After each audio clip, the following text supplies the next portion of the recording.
Hello, this is James and the Band of Fire, Chapter 17, Midnight Breaks.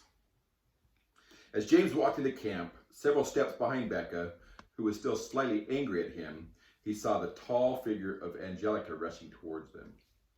She was obviously excited and had some information to share. James liked her tan skin, dark blue eyes, and curly black hair, and he loved how kind she always was to them. James, Michael, Becca, and Carrie, I've been given the task to introduce the primary patrol challenge to you as first years. The challenges are always some of the best parts of camp, but are very difficult for first years. The good news, we do most of these challenges as an entire patrol. The primary challenge is done by each age group and all scores added together by patrol. Our patrol has won this primary challenge the last 2 years, but a very talented chronopath graduated. Do you know what the first challenge is? As she looked around, Becca was nodding her head while the other three were looking dumbfounded. Well, our instruction is to help you know where to find the information and not give you all the information. The purpose of the challenges are to improve your skills more quickly by requiring you to function. Part of functioning is reading chapter 17 from the book of Adam on the challenges and what they include. Becca, as usual, might be able to help you a little more. Please prepare, because we need you to succeed in this challenge. Our patrol is depending on your score to win again this year. She then raced away, and James turned to Becca. You know what the challenge is, right? Oh, so now I'm your friend again. You were too important earlier today to let even me into your mind to know what was going on in Orientopathy class. James' face turned a little red as he began to explain. I couldn't risk Master Bell seeing what I was thinking or doing. I didn't even know I was able to block you from entering my mind. I just thought it might be safer. Becca's face softened, and she turned to look at Carrie and Michael. James has visions, or should I say flashes, into his father's mind, and is seeing much more than what is going on here in camp. We are starting a special study group and need you two to join us. Master McAdams has challenged me to improve James' skills, and in his arrogance, Becca turned to look at James. James will need all of us. He is concordant, but he is not yet as skilled as he should be. Are you two interested? Carrie looked very pleased. You would include me? What do I have to offer? Michael didn't seem so sure and stayed quiet. James interrupted. Becca is exactly right. This is what the Phoenix Senses group is for. Each of us has our individual skills, our special talents, ways that we learn. If we work together, we will all be more skilled and more prepared for whatever may come. Can I tell you a story Master McAdams told me when I left class earlier today? He then proceeded to share the story from Master McAdams. As he finished the story, Becca seemed a little more forgiving, and excitement was creeping into her voice as the pitch raised slightly and the speed increased. What exactly are we preparing for? I don't exactly know, but I do know that the Order of the Kraken are preparing for something. Master Balthazar is a member of that order and is here to teach us as they would. Even his daughter is a member of the order and is most likely not 12 years old. The Order of the Kraken, Carrie asked, startled. That is a counterfeit band of fire that is trying to seduce Titans to fight against Master Doc McAdams and the leaders of the Band of Fire. My father is one tasked with keeping track of Camilla Adamson and her group, Michael mumbled almost under his breath as he shot a glance at James. James looked at Michael in surprise, but didn't ask any additional questions. Exactly. The Order of the Kraken have kidnapped my father, have sent Master Balthazar and Ellie to join the camp here, and are trying to sneak in with other members. Master McAdams seemed to be encouraging us to get prepared so that we don't need to fear them. Becca began to speak again, and her excitement was almost palpable in her high-pitched voice, rapid rate of speech, and physical bouncing because she couldn't stand still. We will do it tonight. We can go to the cave we found the other day. Master McAdams says He goes running at midnight because there is no prying eyes or other teachers to see what he is doing. I think we should go at the same time when all the other students and teachers are asleep. I will be bringing Helia, and you can bring your companions if so desired. James finished speaking, and they all headed to their tents. James had completely forgotten to ask Becca more about the challenges. As James and Michael entered the tent, Michael grabbed James and urgently started speaking. James, as much as I would like to be part of your training tonight, and from here on out, I am not sure I would be of any help to you. I may be a problem for the group. He grew silent as James looked at him. Before Michael could say more, a vision began to open to James' mind. Michael seemed relieved that he would not need to say any more. James found himself in a grass field, which looked almost like a large garden, with a unique 3-story home behind him. James quickly recognized Michael blindfolded in the field and heard voices in the distance. As he thought about the voices, he was immediately taken to a grove of trees at the far west border of the field, where 2 tall, even lanky individuals with blonde, almost white hair and distinctive green eyes sat talking. They were obviously twins, even with one being male and the other female. They were also obviously Michael's siblings, as they both looked like him. They were talking, and the girl's voice rang out first. I think Camilla Adamson is a very talented Titan. I consider her a friend. Why do you have a problem with her? Don't you see? She has no respect for authority and seems to even question Master McAdams in all his doings. If you allow her to influence you, we may have troubles in the future. She's still just a kid. She is learning so much and will be a great help to me as I strive to strengthen my chronopathy. She doesn't want to help you. She wants to use you. Everything is about her since her mother died. She's even talking about how she hates her father. You have met Master Adamson, and know he is definitely a good person. Do you believe everything she's saying about him? I know that Camilla has treated me better than anyone else at camp. Why do you dislike her so? She turned and started to walk away. I love you, sis. I'm just worried about the rumors we're hearing about camp, about a new band, or should I say, a new order that she's forming, especially now that she spends most of her time with Minnie. I promise I will be careful, she said as she turned back to look at him. I just don't have many friends at camp, and I need help with my chronopathy. The vision faded and changed to a new location, a large living room with light tan carpet, family pictures on the wall, and 2 couches. Michael was nowhere to be seen, but 2 adults sat on the larger couch talking. The family picture behind them was obviously Michael's family, as he saw a younger Michael in the picture. These 2 adults were obviously his parents. Doc McAdams has asked me to find out anything I can about Camilla Adamson, the man said. She is Amanda's friend. Should we really be spying on her? I trust Doc and know there must be something going on if he wants us to watch her. I can't help you in this.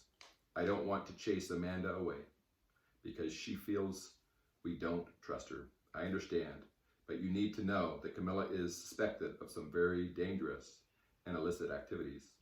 Minerva, her other friend, was expelled from camp today for causing the wolves to attack students that disagreed with her in one class. They were seriously hurt, and the poor wolf was released from employ at the camp for allowing her to control him. I didn't hear about that. Is Amanda okay? Doc said she saw it all happen, but he couldn't tell me more. I will contact her. Thank goodness I have telepathy, as mail and phone would be too slow.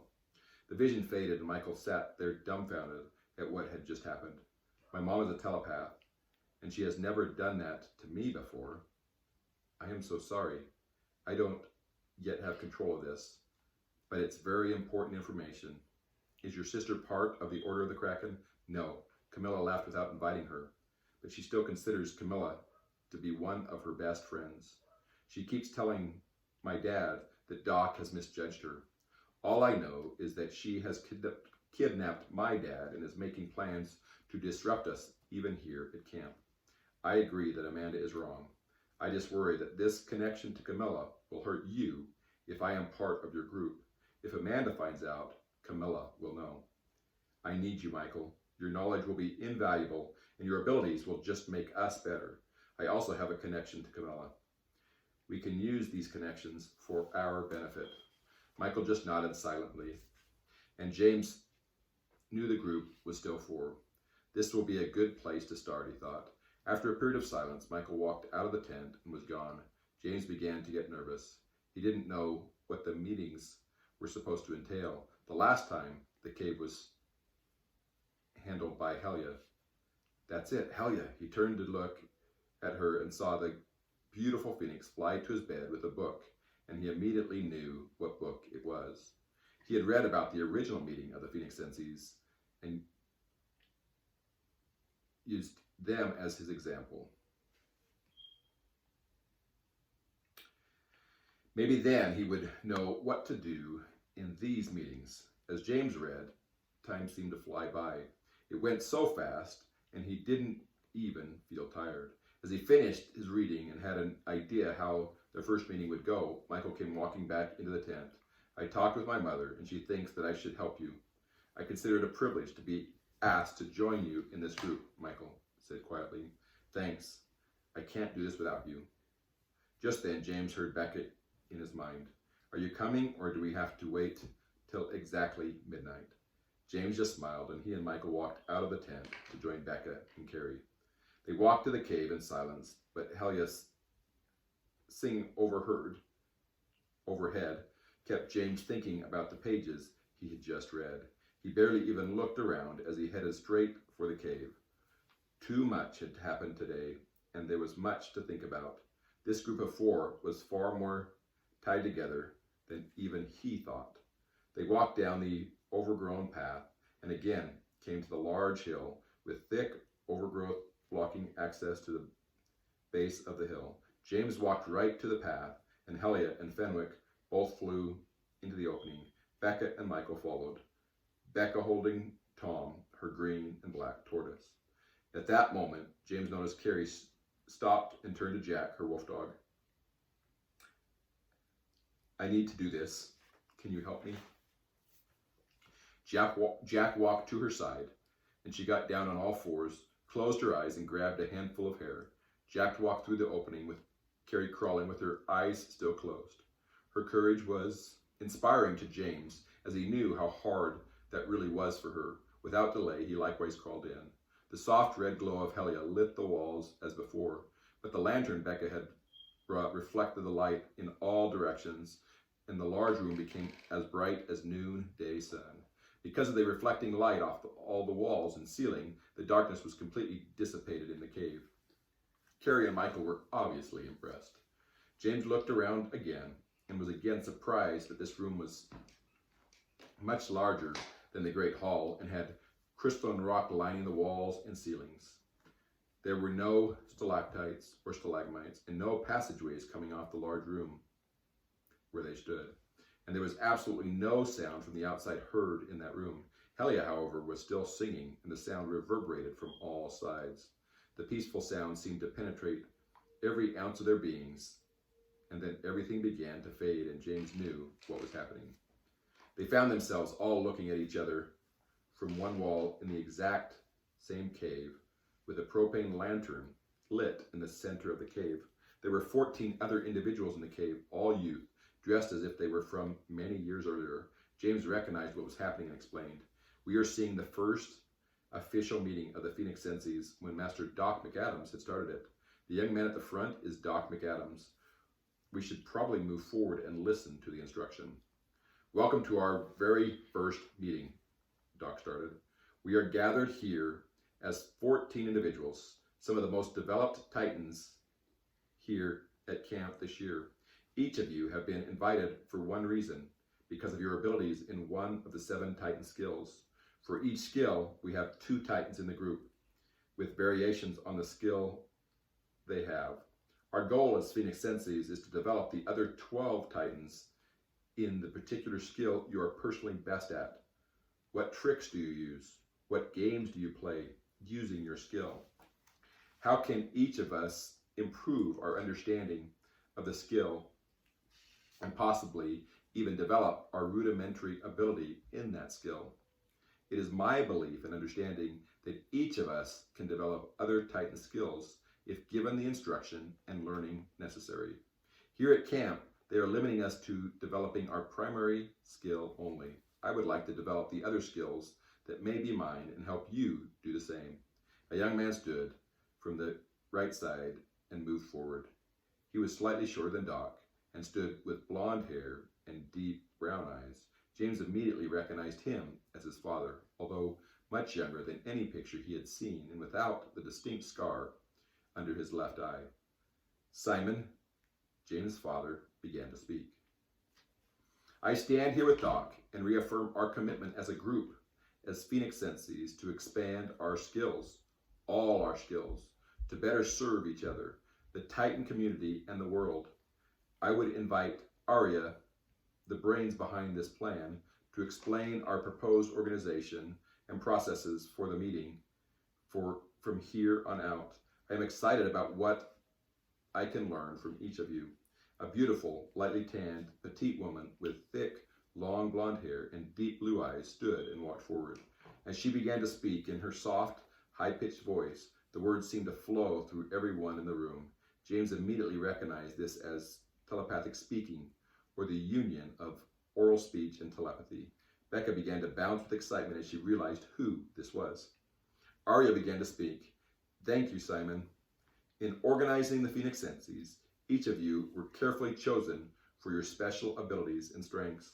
Therefore, each of you will be given a night to share your abilities and tricks in your Titan skills.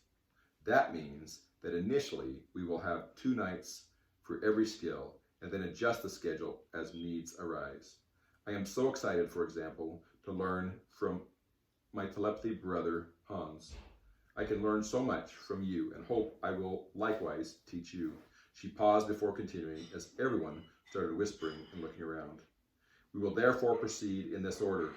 And she held up an 8x10 yellow sheet of paper. Please be prepared at our nightly meetings for your instruction assignment. Preliminary schedule. Arya Thorngardner, telepathy. Simon John Adamson, orientopathy. Juliana Gaia Abel, chronopathy. Dockery McAdams, Hoplanosmithy. Dakota Ironhorse, Hippocratescence. James William Enlow, Herculopathy. Zena Smith, Zoonophonia. Hans Christian Brun, telepathy. Ruby Ellen Sinox, orientopathy. Jens Christensen, chronopathy. Logan Montgomery, Hoplanosmithy. Mabel J. Wood, Hippocratescent. Cornelia C. Sampson, Herculopathy. Alice Megan Davenport, Zoonophonia. Doc then walked forward and began to speak. We will start as outlined tonight with Arya. We will then have 3 meetings a week, precisely at midnight, so that we have plenty of time to receive instruction. We will then determine at the completion of the schedule what additional instruction is important or necessary. Our hope is to develop a strong team, a group that can further improve the abilities of the Band of Fire and Titans in the world. Arya, thanks for your willingness to be first. The vision faded and the 4 students lay on the ground looking at each other. Carrie appeared a little startled and Michael just looked excited. Before any of them could speak, however, a voice echoed through the cave and Becca's eyes grew large with wonder. You can not do this without help.